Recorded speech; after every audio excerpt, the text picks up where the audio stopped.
The Seven Sermons to the Dead, written by Basilides in Alexandria, the city where the East toucheth the West. Read by Adam Hannon. For an in-depth explanation and commentary on the Seven Sermons, please see the 7-part video series by Humble You Media as posted in our playlist section. The Seven Sermons to the Dead is a collection of 7 Gnostic texts written and privately published by Carl Jung in 1916. Jung did not identify himself as the author, but rather ascribed the text to the early Gnostic scholar and teacher Basilides. Originally printed in German, this is the original first English edition, and it was privately printed in 1925. In November of 1913, Carl Jung commenced what he called a confrontation with the unconscious, whereby he entered visionary states of consciousness to explore the psyche or soul. The visions continued from 1913 until 1917, and then abated by 1923. During this time, Jung carefully journaled the dialogues with his soul and the visions that he experienced. He stated that these writings were the summary revelation of his Red Book manuscript, and that they contained the nucleus of all his later works. Sermo 1. The dead came back from Jerusalem, where they found not what they sought. They prayed me let them in, and besought my word, and thus I began my teaching. Hearken. I begin with nothingness. Nothingness is the same as fullness. In infinity, full is no better than empty.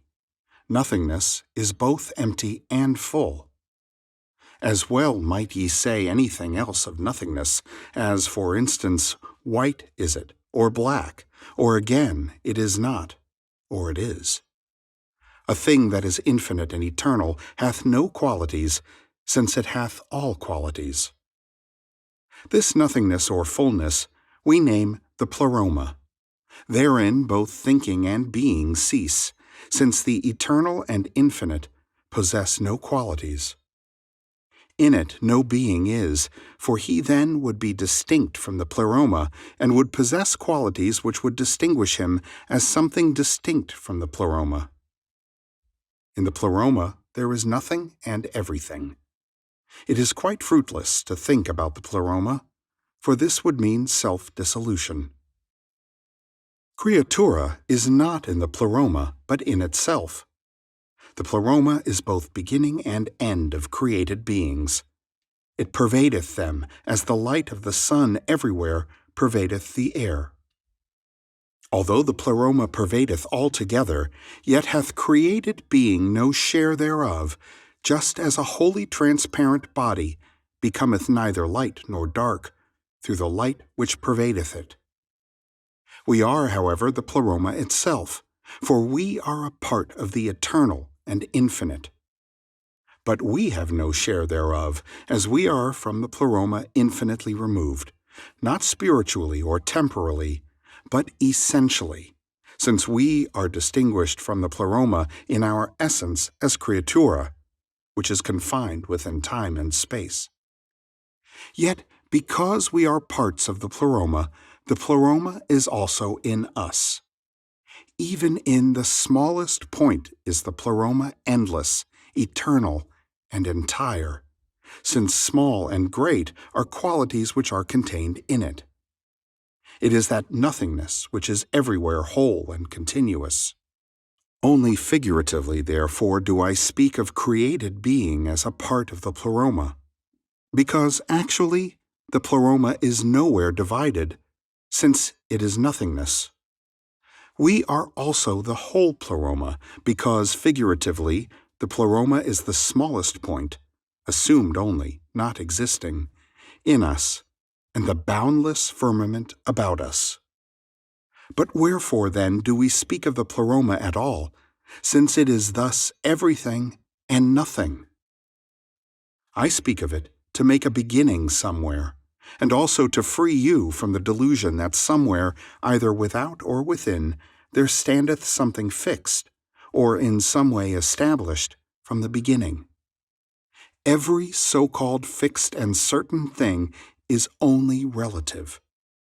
That alone is fixed and certain, which is subject to change. What is changeable, however, is creatura. Therefore is it the one thing which is fixed and certain. Because it hath qualities, it is even quality itself. The question ariseth, how did creatura originate?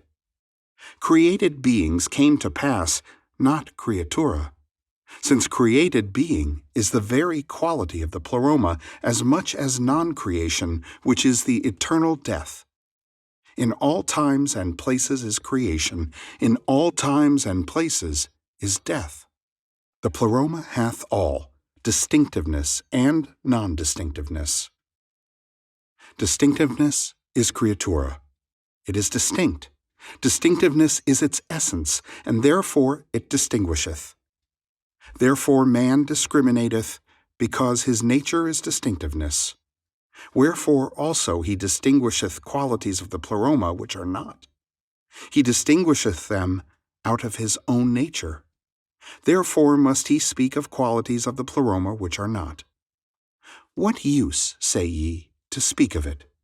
Sett'st thou not thyself, there is no profit in thinking upon the pleroma. That said I unto you, to free you from the delusion that we are able to think about the pleroma. When we distinguish qualities of the pleroma, we are speaking from the ground of our own distinctiveness and concerning our own distinctiveness. But we have said nothing concerning the pleroma. Concerning our own distinctiveness, however, it is needful to speak, whereby we may distinguish ourselves enough. Our very nature is distinctiveness. If we are not true to this nature, we do not distinguish ourselves enough. Therefore must we make distinctions of qualities. What is the harm, ye ask, in not distinguishing oneself? If we do not distinguish, we get beyond our own nature, away from creatura. We fall into indistinctiveness, which is the other quality of the pleroma. We fall into the pleroma itself and cease to be creatures. We are given over to dissolution in the nothingness. This is the death of the creature. Therefore we die in such measure as we do not distinguish. Hence the natural striving of the creature goeth towards distinctiveness, fighteth against primeval, perilous sameness. This is called the principium individuationis. This principle is the essence of the creature. From this you can see why indistinctiveness and non-distinction are a great danger for the creature. We must therefore distinguish the qualities of the pleroma. The qualities are pairs of opposites, such as the effective and the ineffective, fullness and emptiness, living and dead, difference and sameness, light and darkness, the hot and the cold, force and matter, time and space, good and evil, beauty and ugliness, the one and the many, etc. The pairs of opposites are qualities of the pleroma which are not, because each balanceth each. As we are the pleroma itself, we also have all these qualities in us. Because the very ground of our nature is distinctiveness, therefore we have these qualities in the name and sign of distinctiveness, which meaneth, 1. These qualities are distinct and separate in us one from the other. Therefore they are not balanced and void, but are effective. Thus are we the victims of the pairs of opposites. The pleroma is rent in us. 2.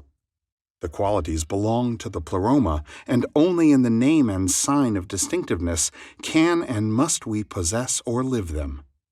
We must distinguish ourselves from qualities. In the pleroma they are balanced and void, in us not. Being distinguished from them delivereth us. When we strive after the good or the beautiful, we thereby forget our own nature, which is distinctiveness, and we are delivered over to the qualities of the pleroma, which are pairs of opposites. We labor to attain to the good and the beautiful, yet at the same time we also lay hold of the evil and the ugly, since in the pleroma these are one with the good and the beautiful. When, however, we remain true to our own nature, which is distinctiveness, we distinguish ourselves from the good and the beautiful, and therefore at the same time from the evil and the ugly. And thus we fall not into the pleroma, namely into nothingness and dissolution. Thou sayest, ye object, that difference and sameness are also qualities of the pleroma. How would it be, then, if we strive after difference? Are we, in so doing, not true to our own nature? And must we none the less be given over to sameness when we strive after difference? Ye must not forget that the pleroma hath no qualities. We create them through thinking. If, therefore, ye strive after difference or sameness, or any qualities whatsoever, ye pursue thoughts which flow to you out of the pleroma, thoughts, namely, concerning non-existing qualities of the pleroma. Inasmuch as ye run after these thoughts, ye fall again into the pleroma, and reach difference and sameness at the same time. Not your thinking, but your being, is distinctiveness. Therefore not after difference as ye think it must ye strive, but after your own being. At bottom, therefore, there is only one striving, namely, the striving after your own being. If ye had this striving, ye would not need to know anything about the pleroma and its qualities, and yet would ye come to your right goal by virtue of your own being. Since, however, thought estrangeth from being, that knowledge must I teach you, wherewith ye may be able to hold your thought in leash. Sermo 2. In the night the dead stood along the wall and cried, We would have knowledge of God. Where is God? Is God dead? God is not dead. Now as ever he liveth. God is creatura, for he is something definite, and therefore distinct from the pleroma. God is quality of the pleroma, and everything which I said of creatura also is true concerning him. He is distinguished, however, from created beings through this, that he is more indefinite and indeterminable than they. He is less distinct than created beings, since the ground of his being is effective fullness. Only in so far as he is definite and distinct is he creatura, and in like measure is he the manifestation of the effective fullness of the pleroma. Everything which we do not distinguish falleth into the pleroma and is made void by its opposite. If, therefore, we do not distinguish God, effective fullness is for us extinguished. Moreover, God is the pleroma itself, as likewise each smallest point in the created and uncreated is the pleroma itself. Effective void is the nature of the devil. God and devil are the first manifestations of nothingness, which we call the pleroma. It is indifferent whether the pleroma is or is not, since in everything it is balanced and void. Not so creatura. Insofar as God and devil are creatura, they do not extinguish each other, but stand one against the other as effective opposites. We need no proof of their existence. It is enough that we must always be speaking of them. Even if both were not creatura, of its own essential distinctiveness, would forever distinguish them anew out of the pleroma. Everything that discrimination taketh out of the pleroma is a pair of opposites. To God, therefore, always belongeth the devil. This inseparability is as close and, as your own life hath made you see, as indissoluble as the pleroma itself. Thus it is that both stand very close to the pleroma, in which all opposites are extinguished and joined. God and devil are distinguished by the qualities fullness and emptiness, generation and destruction. Effectiveness is common to both. Effectiveness joineth them. Effectiveness, therefore, standeth above both, is a God above God, since in its effect it uniteth fullness and emptiness. This is a God whom ye knew not, for mankind forgot it. We name it by its name Abraxas. It is more indefinite still than God and devil. That God may be distinguished from it, we name God Helios, or Sun. Abraxas is effect. Nothing standeth opposed to it but the ineffective, hence its effective nature freely unfoldeth itself. The ineffective is not, therefore resisteth not. Abraxas standeth above the sun and above the devil. It is improbable probability, unreal reality. Had the Pleroma a being, Abraxas would be its manifestation. It is the effective itself, not any particular effect, but effect in general. It is unreal reality, because it hath no definite effect. It is also creatura, because it is distinct from the Pleroma.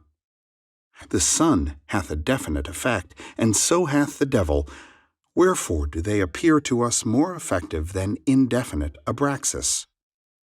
It is force, duration, change. The dead now raised a great tumult, for they were Christians. Sermo 3.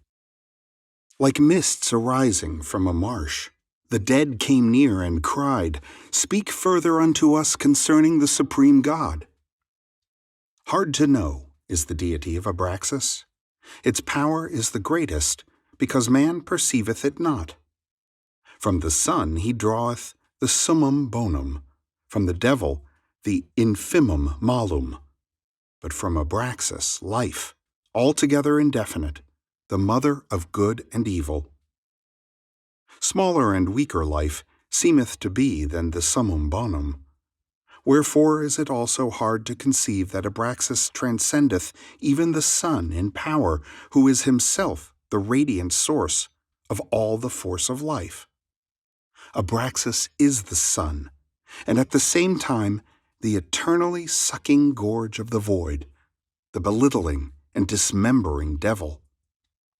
The power of Abraxas is twofold, but ye see it not, because for your eyes the warring opposites of this power are extinguished. What the God-Son speaketh is life. What the devil speaketh is death. But Abraxas speaketh that hallowed and accursed word which is life and death at the same time. Abraxas begetteth truth and lying, good and evil, light and darkness, in the same word and in the same act. Wherefore is Abraxas terrible.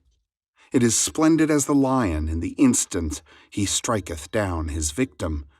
It is beautiful as a day of spring. It is the great Pan himself, and also the small one. It is Priapos. It is the monster of the underworld, a thousand-armed polyp, coiled knot of winged serpents, frenzy. It is the hermaphrodite of the earliest beginning. It is the lord of the toads and frogs, which live in the water and go up on the land, whose chorus ascendeth at noon and at midnight. It is abundance that seeketh union with emptiness. It is holy begetting. It is love and love's murder. It is the saint and his betrayer. It is the brightest light of day and the darkest night of madness. To look upon it is blindness. To know it is sickness. To worship it is death. To fear it is wisdom. To resist it not is redemption. God dwelleth behind the sun, the devil behind the night. What God bringeth forth out of the light, the devil sucketh into the night. But Abraxas is the world, its becoming and its passing. Upon every gift that cometh from the God-Son, the devil layeth his curse. Everything that ye entreat from the God-Son begetteth a deed of the devil. Everything that ye create with the God-Son giveth effective power to the devil. That is terrible Abraxas. It is the mightiest creature, and in it the creature is afraid of itself. It is the manifest opposition of creatura to the pleroma and its nothingness. It is the son's horror of the mother. It is the mother's love for the son. It is the delight of the earth and the cruelty of the heavens. Before its countenance, man becometh like stone. Before it, there is no question and no reply. It is the life of creatura. It is the operation of distinctiveness. It is the love of man.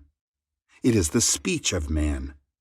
It is the appearance and the shadow of man. It is illusory reality. Now the dead howled and raged, for they were unperfected. Sermo 4.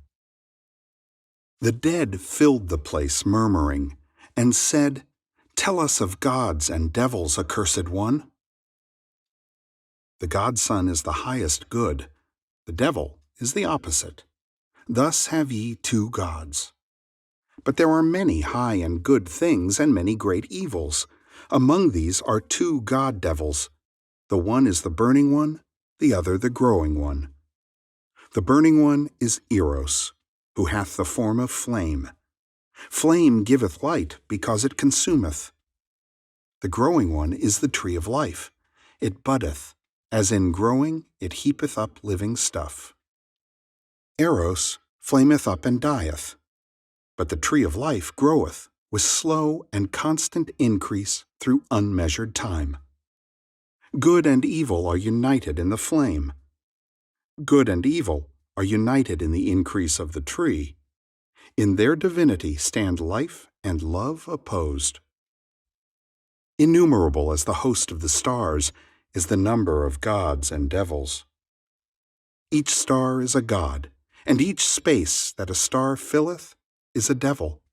But the empty fullness of the whole is the pleroma. The operation of the whole is Abraxas, to whom only the ineffective standeth opposed. 4 is the number of the principal gods, as 4 is the number of the world's measurements. 1 is the beginning, the godson. 2 is Eros, for he bindeth twain together and outspreadeth himself in brightness. 3 is the tree of life, for it filleth space with bodily forms. 4 is the devil, for he openeth all that is closed. All that is formed of bodily nature doth he dissolve. He is the destroyer, in whom everything is brought to nothing.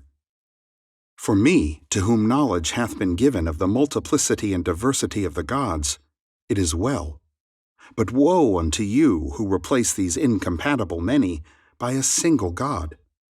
For in so doing ye beget the torment which is bred from not understanding, and ye mutilate the creature whose nature and aim is distinctiveness. How can ye be true to your own nature when ye try to change the many into one? What ye do unto the gods is done likewise unto you. Ye all become equal, and thus is your nature maimed. Equality shall prevail not for God, but only for the sake of man. For the gods are many, whilst men are few. The gods are mighty, and can endure their manifoldness. For like the stars they abide in solitude, parted one from the other by immense distances. But men are weak, and cannot endure their manifold nature. Therefore they dwell together and need communion, that they may bear their separateness. For redemption's sake, I teach you the rejected truth, for the sake of which I was rejected. The multiplicity of the gods correspondeth to the multiplicity of man. Numberless gods await the human state. Numberless gods have been men. Man shareth in the nature of the gods.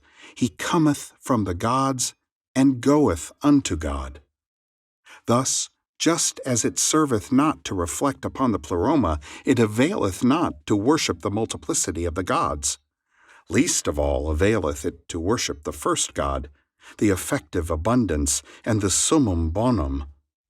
By our prayer, we can add to it nothing, and from it nothing take, because the effective void swalloweth all. The bright gods form the celestial world. It is manifold and infinitely spreading and increasing. The God-Son is the supreme Lord of that world. The dark gods form the earth world. They are simple and infinitely diminishing and declining.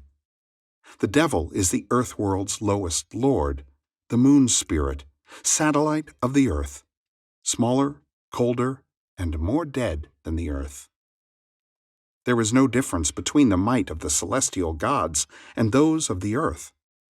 The celestial gods magnify, the earth gods diminish. Measureless is the movement of both.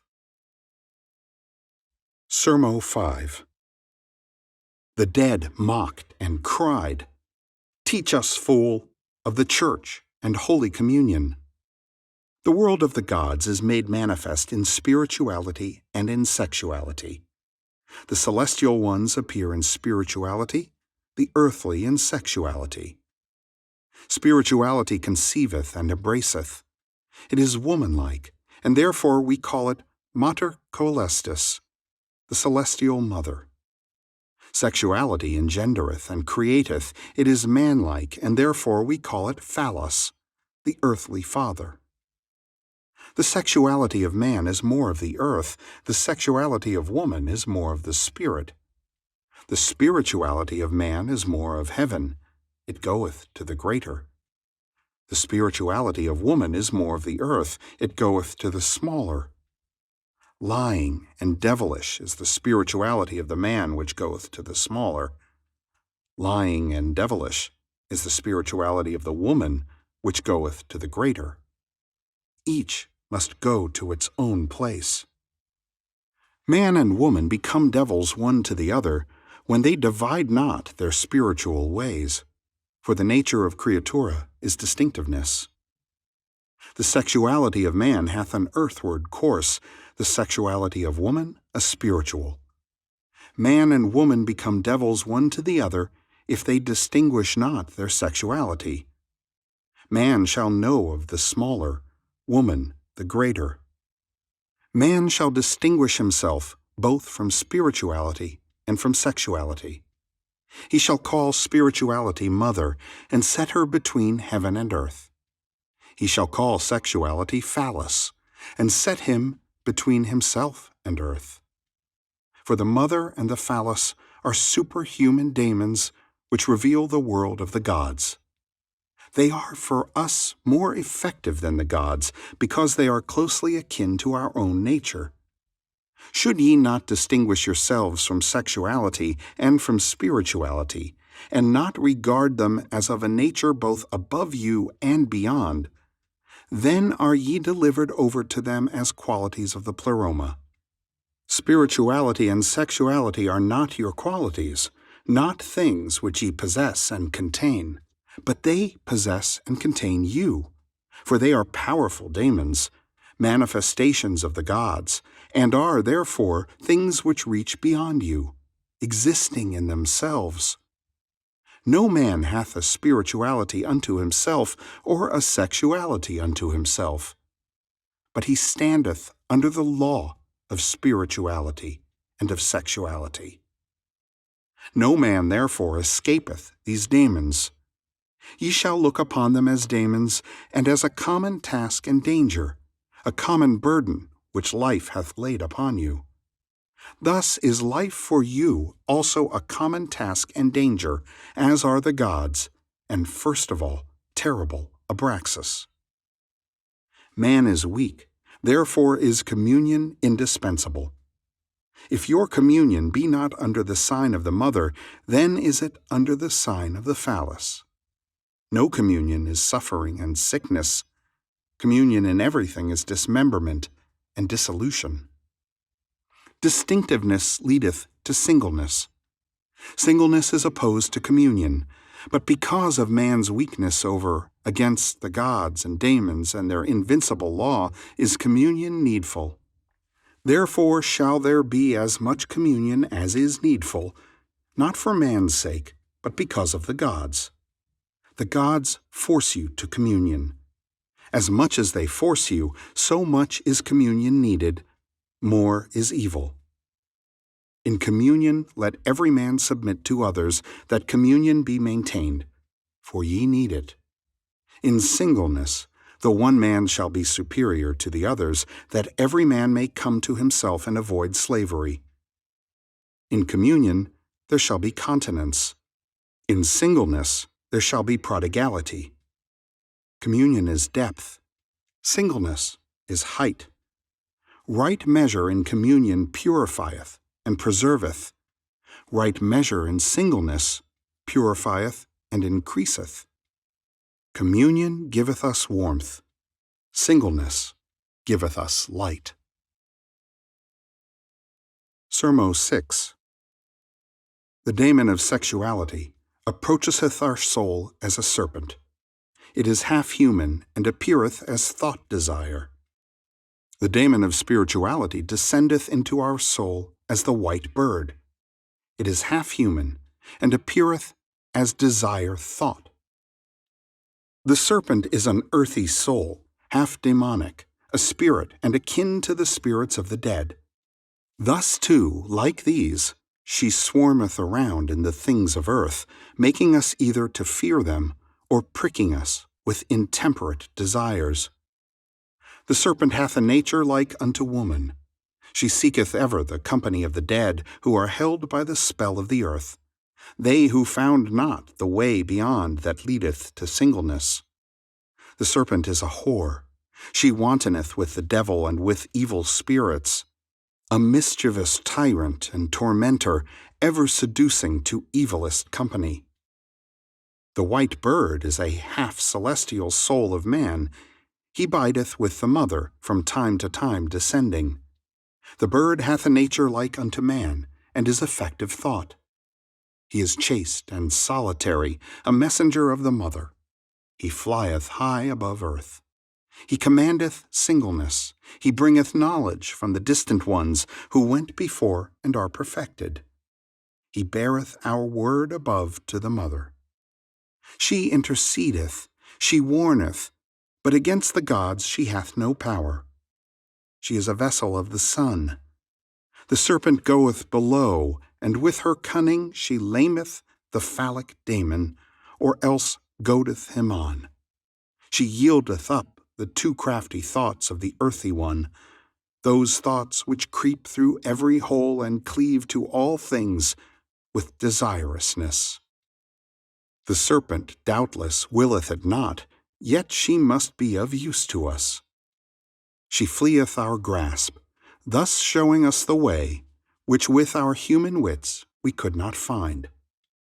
With disdainful glance the dead spake, "Cease this talk of gods and daemons and souls. At bottom this hath long been known to us." Sermo 7. Yet when night was come, the dead again approached with lamentable mien, and said, "There is yet one matter we forgot to mention. Teach us about man."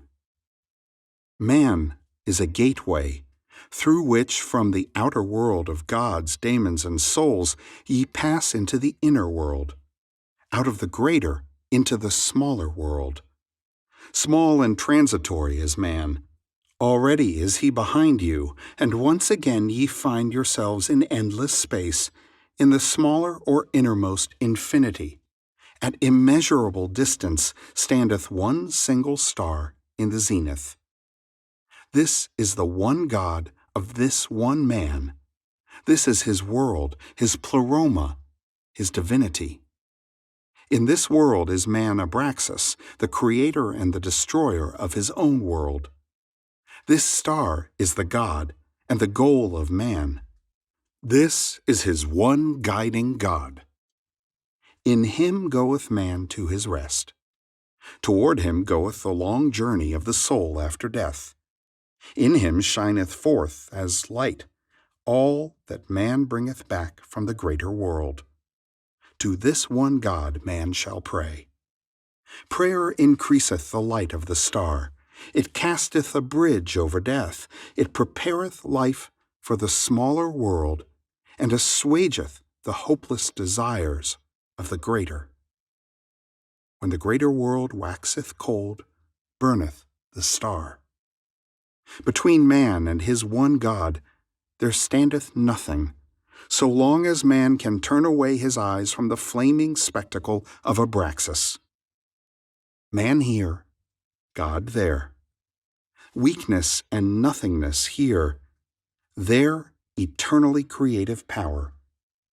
Here nothing but darkness and chilling moisture, there holy sun. Whereupon the dead were silent, and ascended like the smoke above the herdsman's fire, who, through the night, kept watch over his flock. I hope that you've enjoyed this presentation, and please remember to subscribe to receive notifications of upcoming recordings.